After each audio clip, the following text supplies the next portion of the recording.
welcome once again, everyone.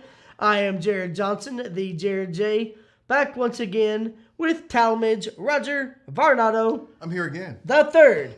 Here once again with me for at least the 18th or 4th time. We get it. Yeah, Well, I get it. Yeah, you get it. We are going to be staying on the National Basketball Association topic. We've done our top 10 list for the 5 positions. There's really one thing left to discuss.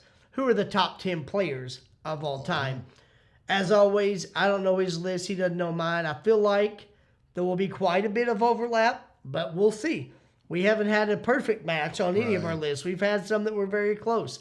So we'll see how we go here and also the order that they're going to be put in. As always, there will be great players that will be left out on this one more than anything. Right. Because we're now talking everybody from every position, from every era. And this is tremendously difficult to boil down. You're probably not all going to agree with my list. You probably won't all agree with Talmadge's list. Let us know in the comments what you think. I will say, too, we're not going to go into deep dives on each of these guys. I'm not going to be going through all their statistics like I typically do. We've done that on the other videos.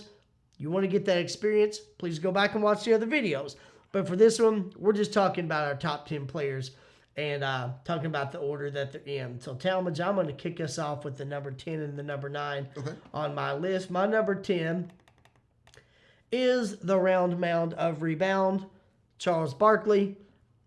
Not going to belabor too much of the point. I talked about it on the Power Forwards video, but at his height, he had no business playing power forward. Literally, his height, he should have been a shooting guard.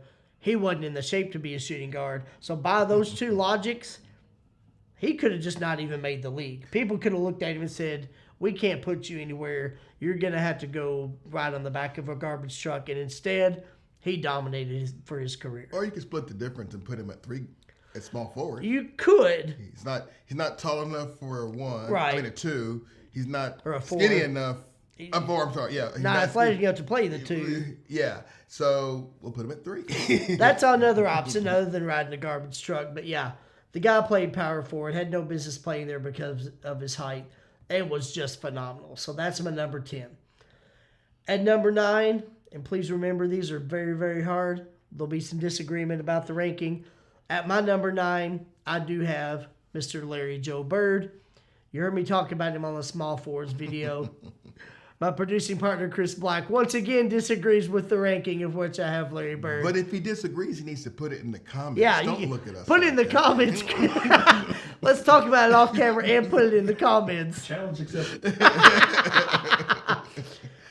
Larry was phenomenal. Just to be on this list, you have to know I respect the guy a tremendous amount. Not much I can say about why he's not higher other than, as I talk about some of these other guys, maybe it'll make a little sense or maybe not. All right, there's my number 10, number 9. Why don't you give us your 10, 9, 8, and 7? All right, my number 10 is my favorite player of all time. Most people have him slightly outside the top 10, like 11 or 12-ish. Some have him in there, but usually on the back half. But He's always on the verge. Yeah, but I'm going to go with Akeem Olajuwon.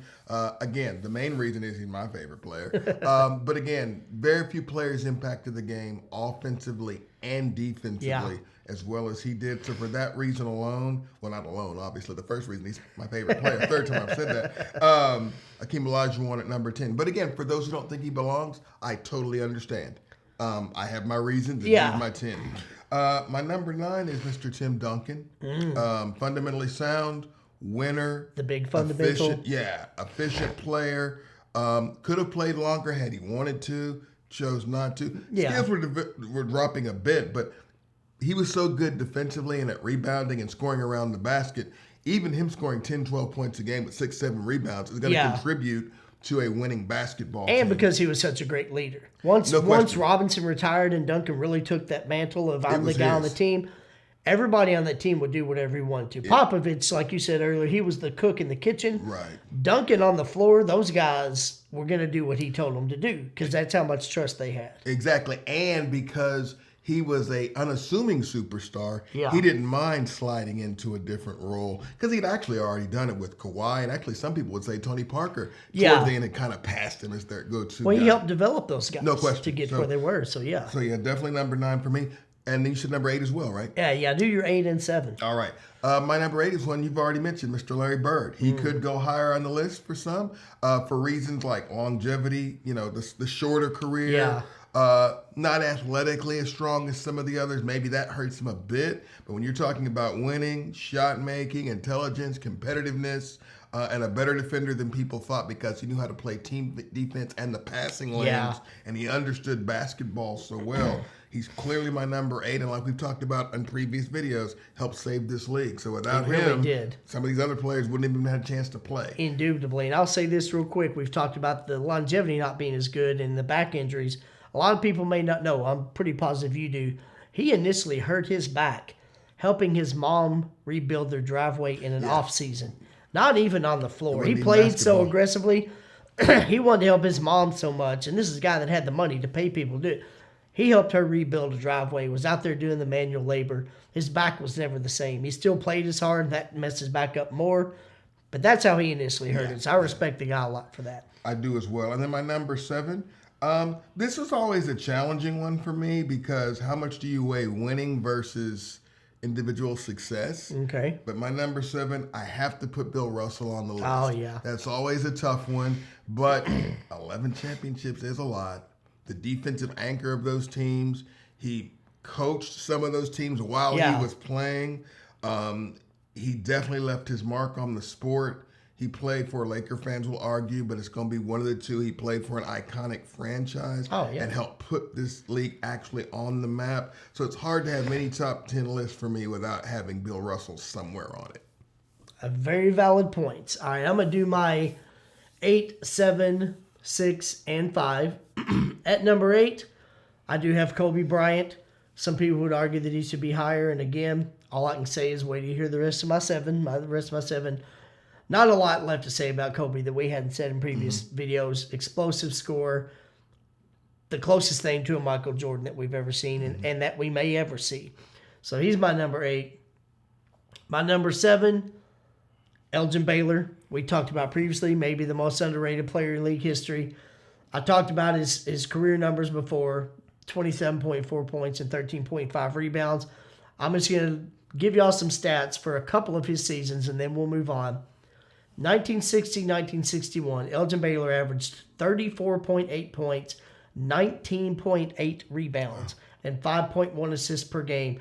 Followed that up in 61-62 by averaging 38.3 points, 18.6 rebounds, and 4.6 assists per game. That's unbelievable. I'm telling you guys, he put up Wilt Chamberlain-like numbers and was 6'5".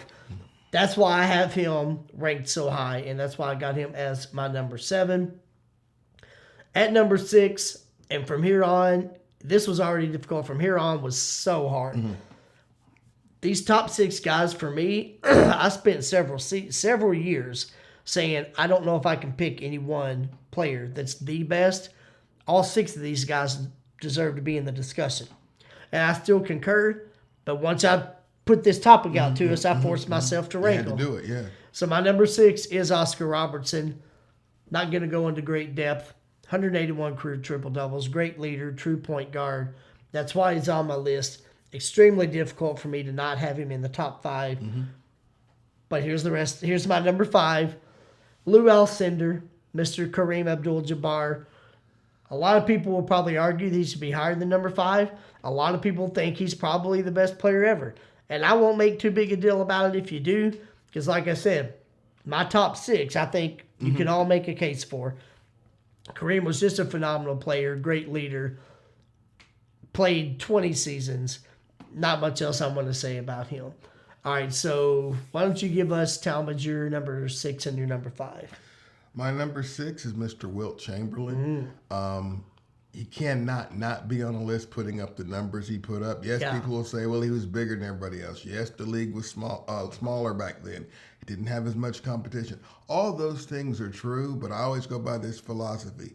He still did it. Yeah, he still had to earn what he did. He still had to do it. And since he was so much bigger than everybody else, he needed to dominate. Well, he did. Guess what he did, and so, because if you look at it another way, you could say, well, if you're so big, there's no way you can be great. If you're so bigger than everybody else, there's nothing you can do that can make To me call impress you me great. enough. And that makes no sense to me. He actually did it, and he did have better competition than people say. He went against the Bill Russells. He went against the Nate Thurmans. There were players Yeah. out there that could play basketball. Well, no, Elvin Hayes was a little bit later. My apologies. Elvin was one of Kareem's more competitors. So yeah, And there might have been some overlap. I can't remember. But if it was, little it bit, was but the it was tail end. end of It was Chamberlain's the tail career. end. But yeah, so I would still put Chamberlain. Chamberlain's going to be on any top 10 list. Now, as time goes on, he might be number 10 at some point. But it's hard for me Hard to to put imagine, someone but yeah. that dominant not on the top 10.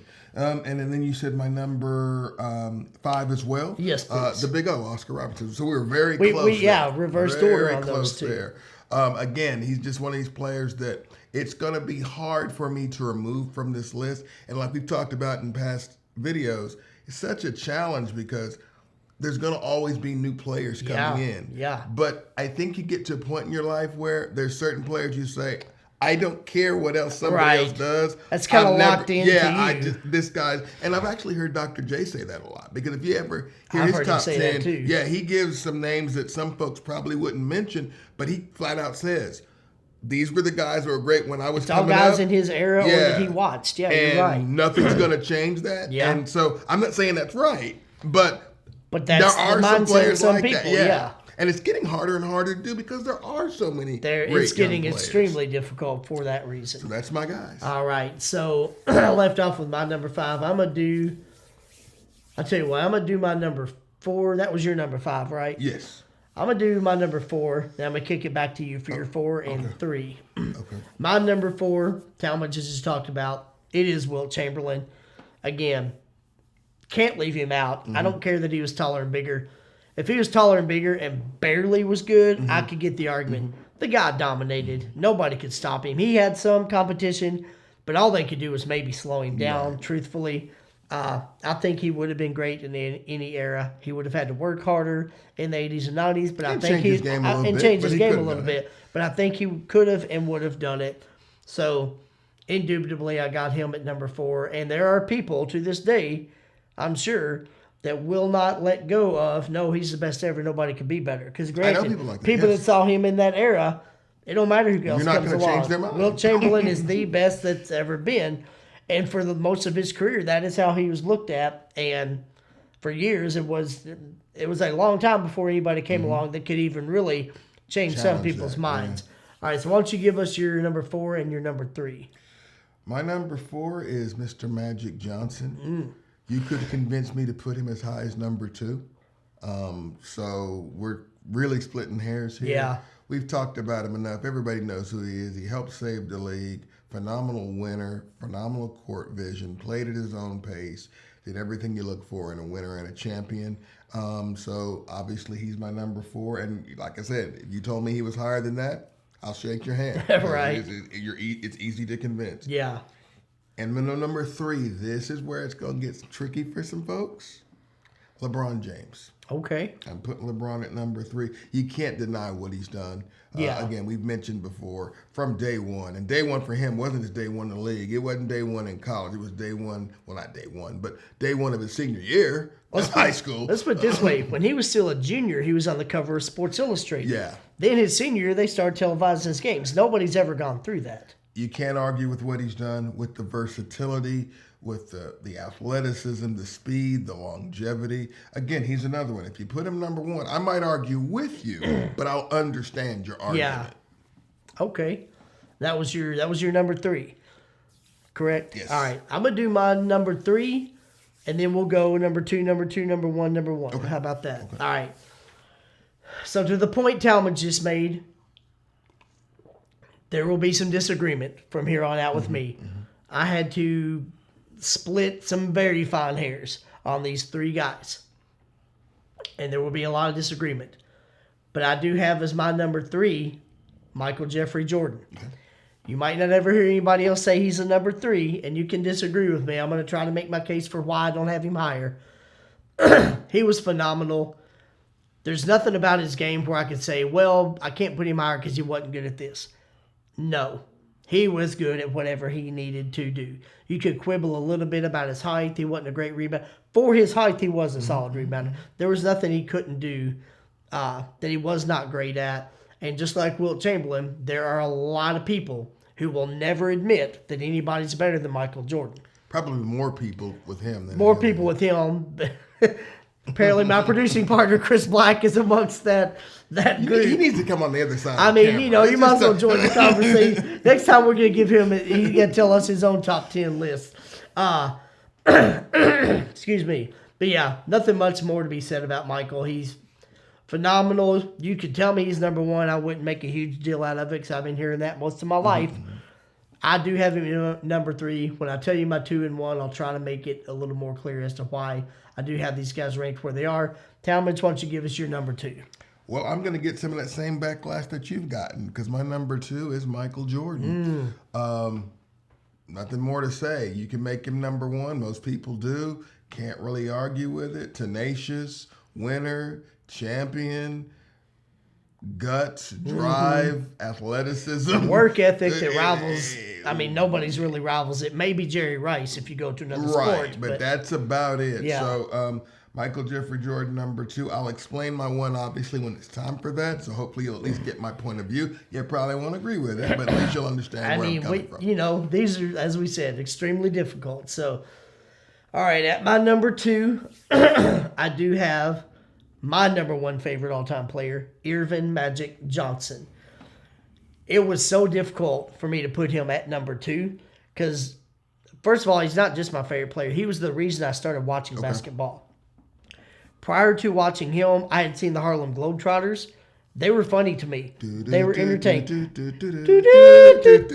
Yeah, I knew more about Curly Neal and Meadowlark Lemon than I did Larry Bird and Magic Johnson. Geese Osby. Geese Osby. See, because my dad is not really a sports fan. Okay. He's just not. So when I was a kid, my dad and I would watch the Three Stooges together. Or we'd watch the Dukes of Hazzard together. And we can still do that to this day. Okay. I discovered Magic Johnson just watching a random game. I wish I could tell you the year and the game, and I wish I could say it was when he hit that hook shot Was it in the college or 85 pro? finals. It was when he was with the Lakers already. But once I saw him play, because I knew the Globetrotters was entertainment. I knew the NBA was serious. Here's a guy doing some Harlem Globetrotter type stuff in a serious game and doing whatever he wants and succeeding. And I was just blown. As a young child, I was like, wait, nobody else does that in this game, but he is. I never knew that about him. Yeah, that's why I started watching basketball. And when he retired, it was very difficult for me.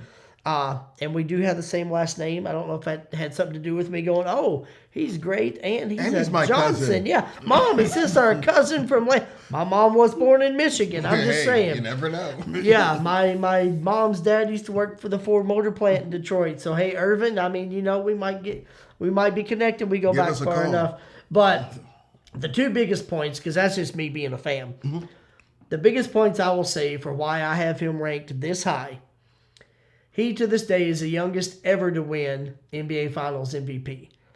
He, in fact, holds the 2 youngest spots. Kawhi Leonard's actually number 3. Okay. Because Magic did it in 1980 and in 1982 at ages 20 and 22. In Game 6 of the 1980 Finals, as a 20-year-old rookie, Kareem Abdul-Jabbar gets injured in Game 5. Lakers are up 3-2 on a very good Philadelphia 76ers team. Kareem's out for Game 6. They just got to hope he can be back for a Game 7 if needed. But really, the Lakers wanted to close it out in case he wasn't back. Irvin, as a 20-year-old rookie, goes to the head coach, Paul Westphal, and says, hey, start me at center. But Irvin, you're my point guard. I don't care. I played center on defense in high school. Now, he knew better than to think that was all it took. Sure. But he had the confidence and the audacity to stand up and say, Coach, I can do this. And the versatility to pull it off. And he said, our team needs this. Our offense runs through Cap. That's what they sometimes would call Kareem for being team captain. He said, we don't need to change anything. Just put Norm back at point guard.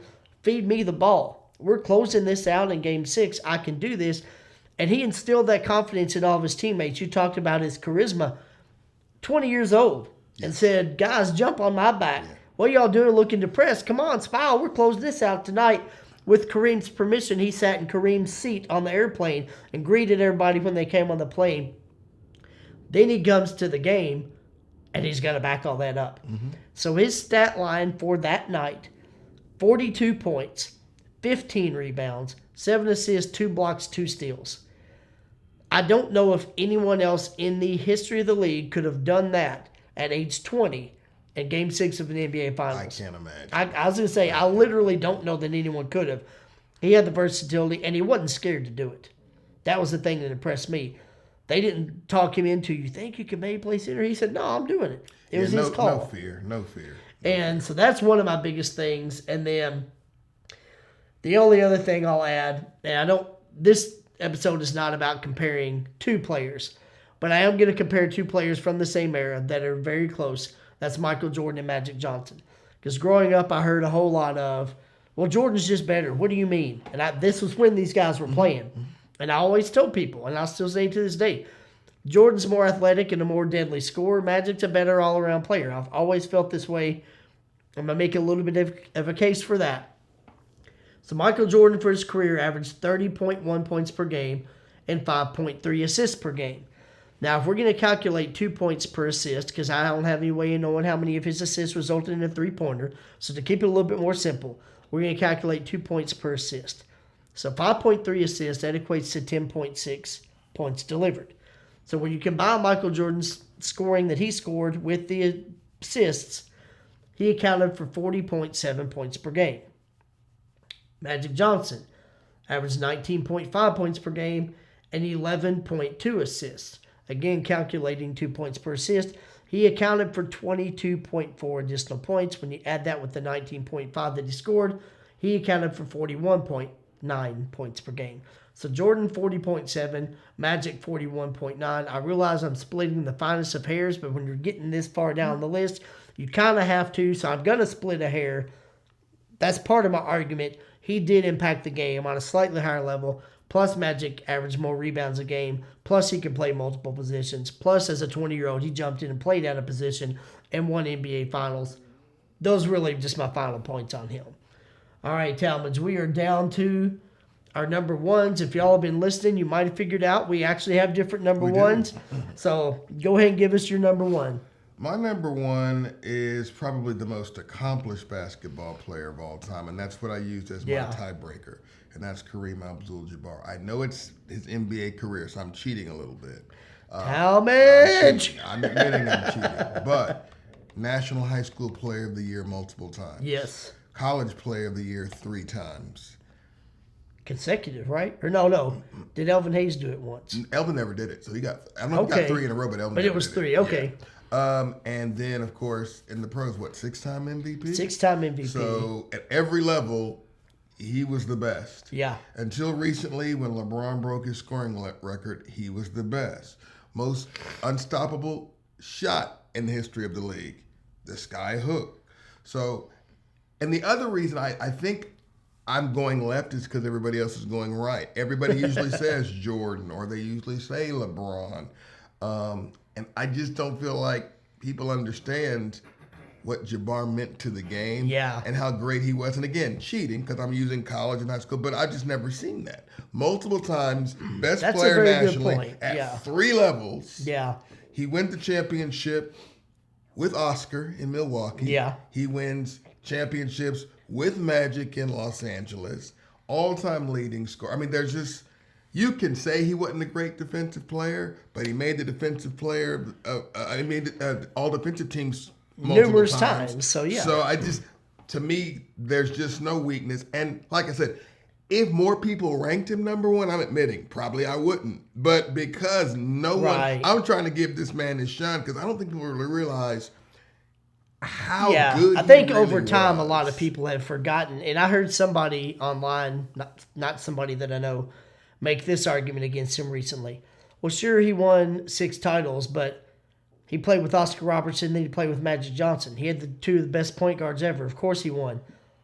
Obviously, I'm not going to discredit my own favorite player, but my remark, if I had been in that discussion with the guy, was, okay, but they had Kareem. Right. I mean, how do we know he didn't make them great? Yeah. I mean, they made each other great. Oscar was a great player before Kareem got there, but Oscar was at the end of his career, too. Yes. So if Jabbar hadn't have come... Milwaukee's not They winning don't that win title. that title. So, yeah, I totally agree. Yeah, my immediate thought was, well, who cares? Like, I get that, but they had him too.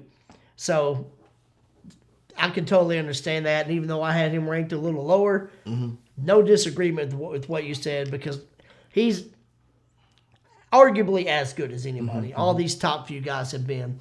All right, and then for my number one, if you've been paying any attention, you probably We know who figured. it is. And even if you totally disagree, it is LeBron James.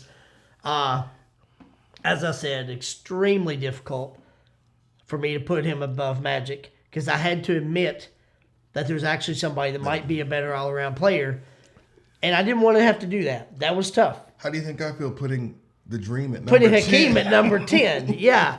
No, I completely concur with that. Not going to go over LeBron's career exhaustively, although I do have a couple of pretty strong points to make. So we have begun our descent as far as landing the plane on this topic, but we're not there yet. So give me just a few minutes here. These are, in my opinion, two of the strongest cases for his greatness and for why I have him here. In 2010, he goes from Cleveland to Miami. I'm sorry, Cleveland fans, for bringing it up, but that is what he did. Over the course of the next 4 seasons, Miami goes to the finals 4 times. They win 2 championships. During that same time frame, the Cleveland Cavaliers had the worst cumulative record in the entire league. Right. They didn't just not make the playoffs with LeBron when they were the best team in the Eastern Conference for several years. They had the worst record over 4 years. While his team he goes to goes to the finals 4 straight years, wins 2 titles. He then goes back to Cleveland. Because they had such a terrible record, they did draft Kyrie Irving, who was becoming a superstar in his own right. LeBron goes back to Cleveland. Kevin Love then decides, and Kevin Love was one of the best power forwards, if not the best power forward at that time. He's one of them, yeah. He then decides, I've had a great career with Minnesota. I might not average 26 and 12, but I'm going to go play with LeBron, and I'll be happy if I average 17 and 10, and we win. That very first season, when he goes from Miami back to Cleveland, Cleveland's in the finals, loses to a great Golden State team. Miami, who still had Dwayne Wade and Chris Bosh, failed to reach the playoffs. If you can think of somebody, give me an honest answer. But can you think of anybody else in the history of any of the major sports that drastically impacted the landscape of 2 different franchises by going from one to another? And it's not like it took 3 or 4 years for the decline and the increase. In one season. Yeah, there isn't one. I mean, there isn't. I can't think of anybody else. There is this argument. I've heard this argument from others, not very many, and you're making it eloquently. But I've heard the similar argument, and that's why I know I've tried to think of answers before. Right. There isn't. I don't know anybody else that's ever done that. And then here's my final point. LeBron is in his 21st season. This past December, he turned 39 years of age. He's past the point that most guys even play. I'm going to name some other great players and what they did in their 21st season.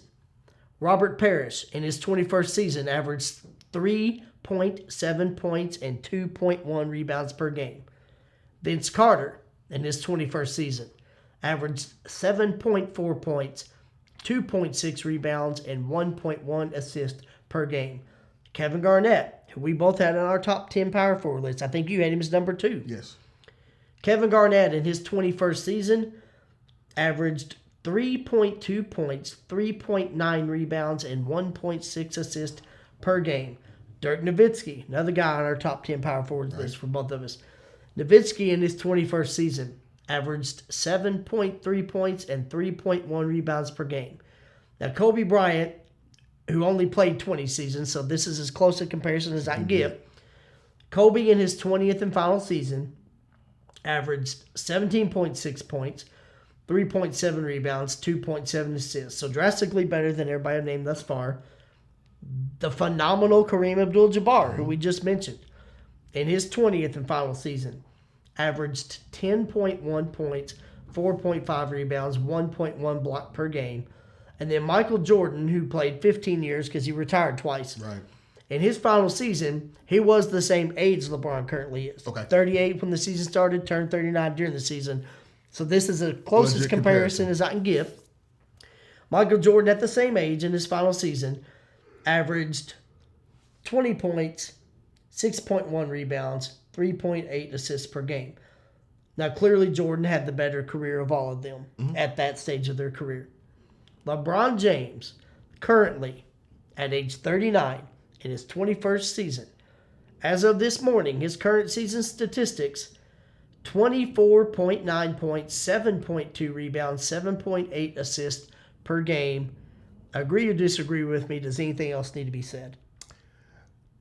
No, and I'm not arguing your choice at all. The only argument I might make, but it's still, your point is still going to win out, is that LeBron didn't play in college where Jordan played 3 years in college. So he's got 3 more years of productivity in the league than Jordan had. That is and true. And that's 3 years of fewer games, too, because in college you're playing, especially back then, 30 to 32 games a year, as opposed to 3 seasons of 80 games a season. So it's not an apples-to-apples comparison, but your point is still well made. And while I agree with that, I'll give you a slight counterpoint. Those 3 years that Jordan was in college, he played for a great coach in Dean Smith. He also had Kenny Smith, Brad Daugherty, and James Worthen, and Sam Perkins. Well, but in his 3 years, those are some of his teammates. So he was much more seasoned and prepared for the NBA when he came along as a 21-year-old rookie. LeBron, as an 18-year-old, was thrust into the starting lineup for a terrible Cleveland Cavaliers team and still averaged 20 a game that year. He's never averaged under 20. That makes perfect sense, yeah. I agree with your point, but that's kind of my counter to that. You can look at it either way. Plus how many times he's been to the finals. That's a lot of extra games, a lot of extra wear on the guy's body. He's now 39 and still playing at that level. So anyway, agree or disagree, there's some great players that didn't make my list. Man, some of the ones you named, it was so hard for me not to put Akeem, not to put Tim Duncan, not to put Shaquille, Karl Malone. There was a lot that was tough for me. Shaq was probably my hardest one. Yeah. I'm not a gigantic Shaq. Well, I don't want to say I'm not a fan. I'm not as big a fan as most. He's gigantic, but you're not a gigantic Shaq makes fan. Sense to me. But admittedly, I'm like, it's kind of hard to put a list and not put him on the top. No. And if I didn't have the love for Akeem that I had, he probably would have been my number. Honestly, he probably would have been. Bill Russell was probably the toughest for me. Okay. He didn't make my list, and my goodness, was that hard. Because y'all heard me talk about him, those of you that actually watched it, the top 10 centers list. He was the first guy ever to block a shot. My opinion, the best defensive center of all time. He was extremely difficult to leave off. So with any of these discussions, and then we've talked about it before, as time goes on, think how hard it's going to be. 10 years from now, Durant's if you and I do this. That's what I was going to say. Durant, Stephen Curry, Antetokounmpo, Jokic, Luka Doncic. Yeah, the way he's If going. Luka keeps playing the way he's playing and doesn't get injured, he's almost guaranteed to be. I just named 5 guys. That's half my list. Yeah. I don't know how I'm going to do that, but it's going to be tough. Well, you have to keep watching so you can find out. So you can find out 10 years from now if we've changed our minds and to what extent. All right, well, thank you so much for watching that video with us. If you haven't already done so, like the video, subscribe to the channel. It will help me continue to bring you this type of content and alert you when I have new videos available. But Talmadge, before we completely exit the plane that has landed, I do have a question for you. How'd I know that? Who do you think could hold their breath the longest underwater? Jason Momoa or Alan Richardson? Since I don't know who he is, I'll go with Jason Momoa. Interesting. Okay. Well, Alan Richardson, for those that don't know, plays the title character of the Amazon Prime series Reacher, based on the Jack Reacher books by Lee Childs. Alan Richardson also played the role of Arthur Curry / Aquaman on the TV series Smallville. He had a recurring role on there. No wonder I didn't know who he was. Smallville's actually pretty darn good. My brother loved it. My brother watched it like religiously. My sister and my oldest niece both love it. It's I think both of them's favorite show. So when my oldest niece Leah was living with me, I'd seen bits and pieces, but she's like, "Uncle Jerry, how have you not watched it?" I watched all 10 seasons with her. It's pretty darn good. I will say, I was impressed. It's a very watchable series. So is that going to be on our next? I don't know. Sounds like we might be on to another topic. I'm going to actually go with Alan Richardson for holding the breath the longest under the water? Because I went with Jason Momoa. Yeah, no. Oh, that's your logic? You think I would just do that to you? I know you would. You just think there's just no question. Right. I'm just going to say, indubitably, they've both played Arthur Curry. They're both a little familiar with the mindset of being underwater. But Alan Richardson brings such intensity to his role as Jack Reacher. I just think he would take that same mindset and say, no, you're not going to beat me in the holding of the breath contest. No offense to Jason Momoa. Jason Momoa might be able to guzzle a 2-liter of grape soda faster. I think our director's wrapping us up. You think we've gone on? You think we should exit the plane now that it's landed? Yeah, I think he's wrapping us up. All right. So that's our list. That's our talk about the holding the breath underwater. Thank you so much for joining us. For Roger, I almost said your name wrong. See, I've got so bumfuzzled thinking about people holding their breath. They For know who I am by Talmadge, now. if you don't know Talmadge, for Talmadge Roger Varnado III, I am Jared Johnson, the Jared J. Thanks for stopping by. I hope you'll have a great week. And I hope I see you again real soon. So when you think